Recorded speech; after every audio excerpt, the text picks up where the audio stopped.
আসসালামু আলাইকুম, সবাই কেমন আছেন? আশা করি যে যেখানে আছেন সবাই ভালো আছেন, সুস্থ আছেন। আমরা আলহামদুলিল্লাহ আল্লাহর রহমতে আপনাদের দোয়ায় ভালো আছি, সুস্থ আছি।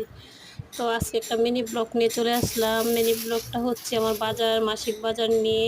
ভিডিওটা অবশ্যই বেশ কয়েকদিন আগে আগে করছি, কিন্তু ছাড়বো সময়ই পাচ্ছি না।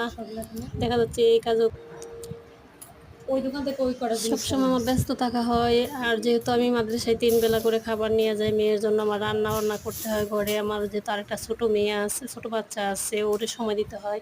তো দেখতেই পাচ্ছেন আমি এখানে বিস্কিট বেশি করে নিয়ে নিচ্ছি, যেহেতু আমার মেয়ের মাদ্রাসায় টিফিন দিয়ে আসি যায়। আর হচ্ছে চাল, ডাবল বেশি করে নিচ্ছি, ২ বস্তা নিচ্ছি।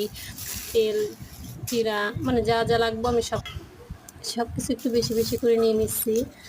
আর হচ্ছে আমার ভিডিওটার মধ্যে মাঝে মধ্যে হচ্ছে ইসের সমস্যার কারণে আটকে যাচ্ছে। আমি হচ্ছে ভয়েস দিতেছি পরে। আগে ভিডিও করছি, এখন ভিডিওটা ছাড়ার আগে দিয়ে এডিট করব, তার আগে দিয়ে আমি ভয়েসটা দিতেছি। আমার মেয়ে এখানে বইসা আছে আর আমার হাসব্যান্ড হিসাব করতেছে সব ঠিকঠাক আছে কিনা, কত টাকা বাজার আসলো। তো ঠিক আছে, সবাই ভালো থাকবেন, সুস্থ থাকবেন। আসসালামু আলাইকুম।